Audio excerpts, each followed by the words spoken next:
we need not run away from the fact that more than ever before in the history of our nation, this is the worst instability we are facing. In fact, this is worse than the Civil War. Are you in PDP? Mr. President, the solution is very simple.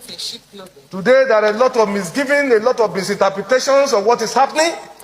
Some people believe, some people in government are supporting this move. Some people believe, some people sponsor those who are destabilizing our nation within the country. The answer is very simple.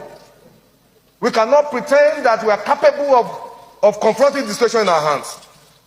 America, as powerful as they are, when the pandemic came, it got to a point that China had to claim, they came to their rescue. We shouldn't pretend that we needed foreign support now. Let nobody deceive us, Mr. President. A lot of billions of naira have been voted for security services. Nothing is coming out of it. We wouldn't wait until our nation gets bombed. Let us shout and call for foreign support.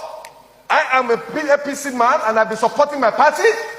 But the president should get to know that it has gotten to a point that we who are supporters, who are members of the APC, we can no longer keep quiet. The president must rise to the occasion.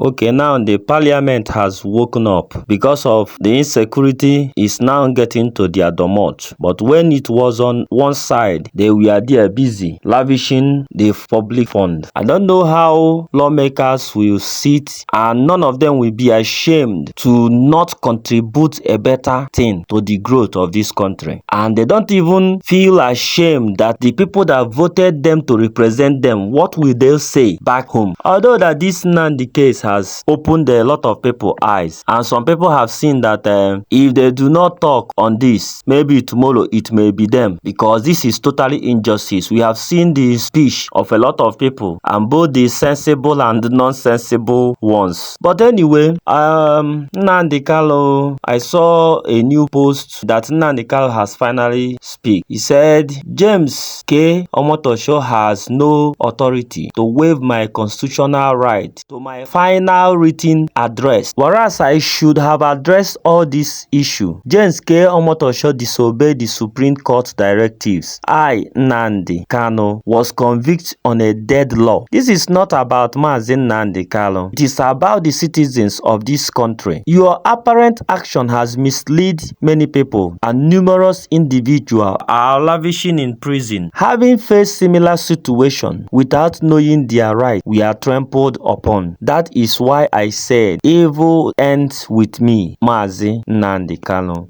You see, when I see this statement on the headline, I was even shocked because, really, if you go back to that video where Nnamdi Kanu was saying that the law they are using to judge him is not in our constitution. So where did they pick that law? But thank God that some of the parliament members and House of Rep members have seen all this, that is injustice, and some has boldly enough to speak up, like Honorable George Ozodinobi, a member of House of Representative, made a statement. So I'm going to play that statement. Just stay tuned and don't forget to subscribe, follow, subscribe. Yes, I die.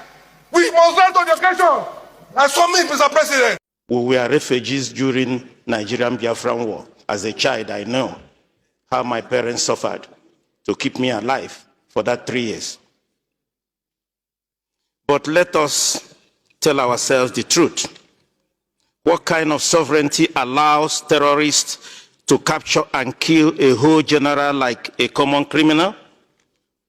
Because if terrorists can cross our borders at will, enter our villages at will, ambush military convoys at will, take entire towns at will, and now capture a brigadier general, then what exactly are we protecting with this so-called sovereignty?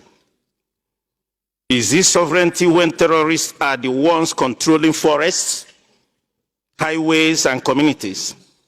Is this sovereignty when commanders are killed and everyone stays silent, and our children out of school? We opposed the US when they wanted to help Nigeria destroy terrorists. We shouted, "Don't interfere," don't touch our sovereignty. But what is left is to protect when terrorists already operate like a government inside a government, a country that cannot secure its land is not sovereign, it is vulnerable. This is a personal opinion. A country where terrorists can humiliate military is not sovereign. It is under siege. A country that refuses international help while soldiers die is not sovereign. It is stubborn to its own destruction. If a general can fall like this, then all of us are naked. This is not time for pride. Take entire towns at will and now capture a brigadier general.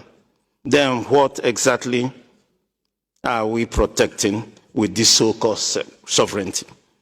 This is not a time for pride. This is not a time for ego. This is time to ask, what is sovereignty? What if it cannot save a single life of a Nigerian? Truly, a country of particular concern. As an opposition, I'm standing here to say that, Mr. President, I've observed over time since 99, he's a very courageous person. That's why in 99 in Lagos, I voted for him to be a governor. And I also saw his courage when, a minute after being sworn in, he removed the oil subsidy. Though timing was wrong, I saw his courage when he brought off 4 tax bill here, we passed. We saw his courage. And also I want to encourage him to extend that his courage. Today, our brother has been jailed for life, and the judge